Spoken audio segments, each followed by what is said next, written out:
All right, we now move to the Supreme Court decision made. Was it yesterday or today? It was made. It was made recently, where the Supreme Court ruled by virtue of a 9-0 decision that the NCAA cannot limit educational benefits for college players as part of their scholarship. It's a narrow victory for college athletes.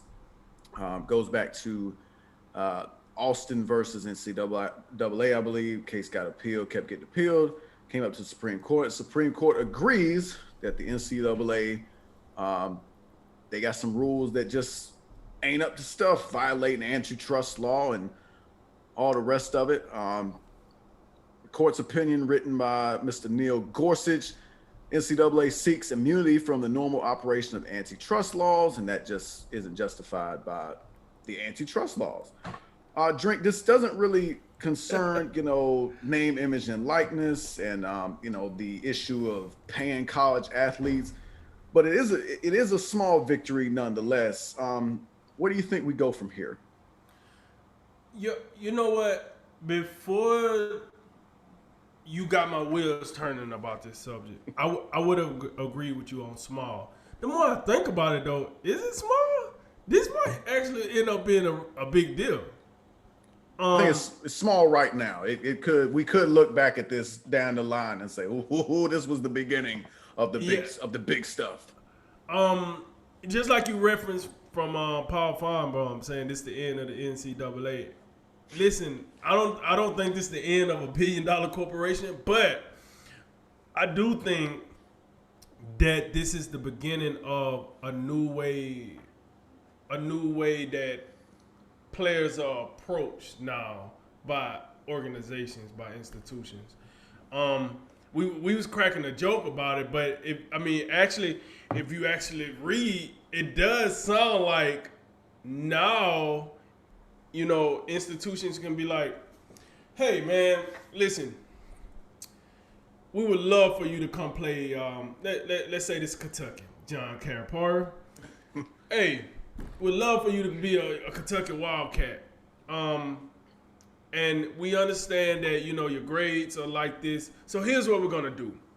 We want to make sure that you can make the academic, requirement to come to Kentucky. So we're gonna get you a tutor.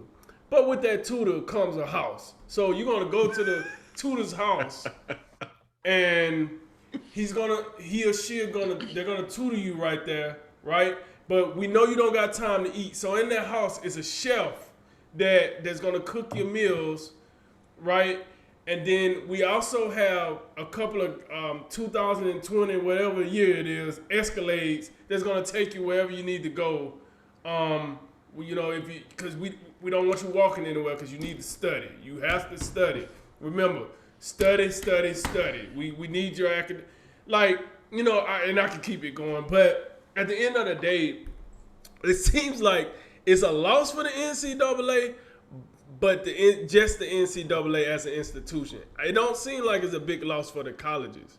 It seems like this might be some of the best stuff that happened for college now, because you're telling me I can do certain things, and as long as I can link it to an educational purpose, it's gonna be legal. It's gonna be.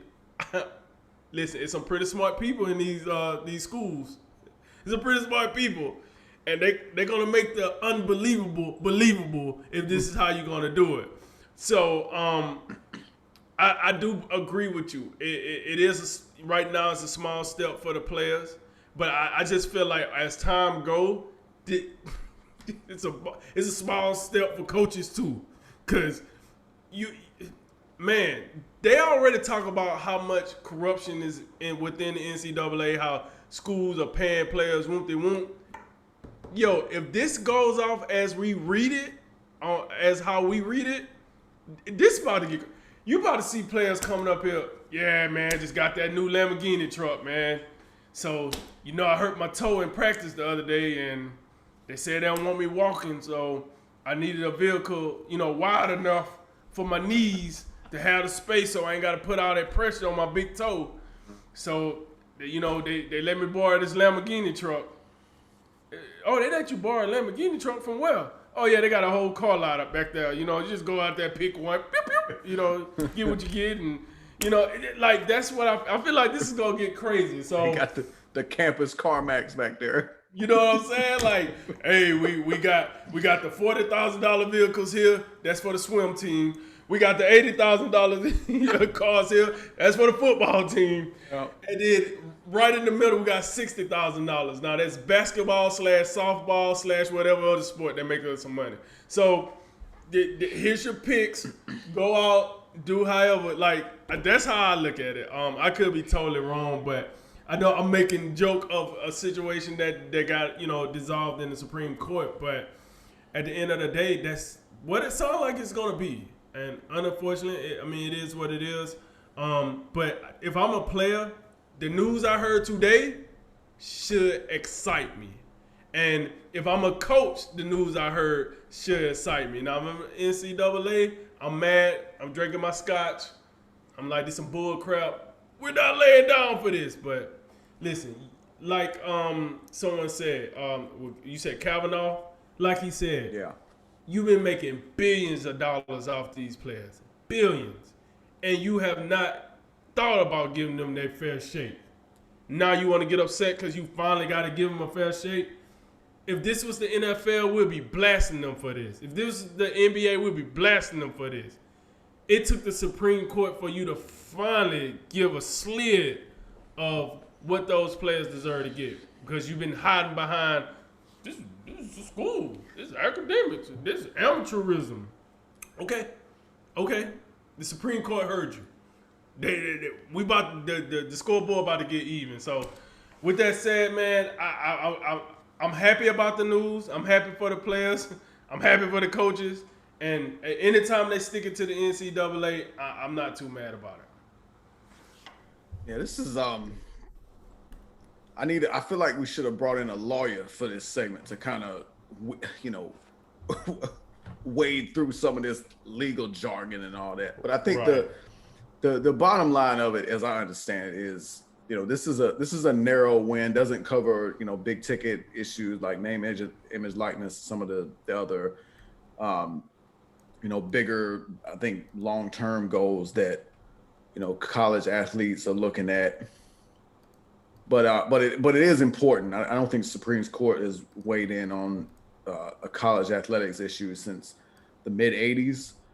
So you have that going on, and now I think the bottom line I'm reading is this decision is going to allow schools to provide their athletes with unlimited compensation as long as it is connected to the education, which goes into making jokes about the car lots and everything, but that's why I think this is going like to the have schools like your Power Fives and like Nick Saban. He down there with the team. Like, Hey, whoa, hey.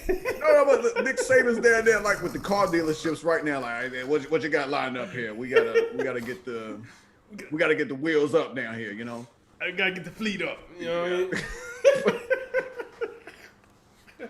And then Brett Neil Gorsuch wrote the court's opinion, but the stuff that Brett Kavanaugh wrote, is something that I think the player's attorney Jeffrey Kessler, I think he's gonna be like, he's got bigger thoughts now. Like, we can litigate more based on some of the stuff he's saying. And Kavanaugh said the NCAA couches its arguments for not paying student athletes in innocuous labels, one of them probably being amateurism. But the labels cannot disguise the reality. The NCAA's business model would be flatly illegal in almost any other industry in America. Well, my Lord, if that ain't damn them to hell, I don't know what did. And that's a quote unquote conservative justice, giving them the business. I think, and by the way, I think there's something to be said for like the concept of amateurism. These guys are not professionals. There's levels to this. There's a National Football League, and then there's college football. Same thing for NBA and other sports. Right. But the problem with that is the NCAA is a corrupt institution. Like we know that they don't have the athletes like best. They don't have their what am I looking for? They don't have their best interests at heart. Right. Thank you for filling that in for me. Yeah, they're not. Their interest is their bottom line. So, and we know the that dollar. It A is, dollar. and it's funny because if you actually like look back at the history of the NCAA, like as I've read, a little bit on, it's like they was kind of just a random organization that just all of a sudden started like flexing on conferences, and then somehow along the way, like the conferences started like halfway listening to them. So like I don't think like it's they out here with the whose line is it anyway. Like all everything out here is made up, and the points don't matter, and they just out here doing whatever for years. And now the Supreme Court is kind of cut in. It's like, then, y'all been clowning around for this long. You violating antitrust law, meaning there ain't no competition out here for you. So because of that, you got to be subject to some sort of regulation. You know what I'm saying? That's what, by the way, that's what some of these social media companies, I think, down the line probably should need to be paying attention to. It's like Walmart. They come into every neighborhood under the sun and they run out of business. All your local grocery shops out the blue, and then there ain't no competition, and they can jack up the price wherever they want to. That's the kind of thing we're looking at. Um, I think another funny thing to me was this guy Mark Emmert, who's been running the NCAA since 2010, I believe. He had some comments, I think, before, or maybe it was in line with this decision, and he said he's telling the schools now, like he's a position of moral authority, saying, "Hey, y'all better act on some of this name, image, likeness stuff, or I'm gonna do something." Will you sit down, please? You ain't done nothing for the past 10 years. Now all of a sudden we supposed to buy into this thing like, ooh, the NCAA president's gonna get involved, so we better get an act together. This is, but that's the problem. Like if the NCAA was actually um, an institution that like had a reputation for like caring about its athletes and having their best interest in mind and all this, like they probably wouldn't like take headshots over and over every time something foolish happens, like the NCAA weight room mismatch from the NCAA tournament that was like such a Right. absolute clown show. If that ain't Right. like these guys just they don't know how to stay out of the negative press. And I hate to be in it. I'd hate to be in the NCAA PR department. They just getting it from every which way. I think look, this is a small step. I think it is going to lead to more bigger steps. I think name, image, likeness is a common sense thing that most people agree on. Like you should be able to profit from all that. But I think as far as like paying athletes and making them salaried employees, I think that's going to be a complicated discussion that I don't know if we're going to be ready for that for a little bit. And it's definitely something. It's going to come down to like if it ends up going that far, there's going to be some people just ain't gonna get paid because they ain't got no value. I'm sorry, the JV swim team. I mean, you're probably not getting a lot of people to the swim tank for that one. They not ain't nobody just nobody's working security at the turnstiles. People just rushing in there trying to see the swim team. You know, Right. but meanwhile. The Alabama starting quarterback, you can guarantee he probably gonna be he gonna be making some good money. Hey, There's just gonna he getting his car off the 100 grand lot. Hey, we got the well, 100 grand plus over here. That's where he it's getting his just car from. so it's just gonna bring into play like there's gonna be a capitalistic approach to it. Like what is your value and like who wants to see you perform and like who's gonna who's gonna get the commercials in the local area. You know what I'm saying? That type of thing. Like it's gonna be where like probably a small minority of athletes like really benefit, and some of it just whatever scholarships and educational benefits they want to throw at you. That's what you're gonna have. So I don't think it's not gonna be something where everybody's all of a sudden equal in pay and all this other crap. I don't think that's how it's gonna be. Which I think that's still gonna leave some people with a sour taste in their mouth.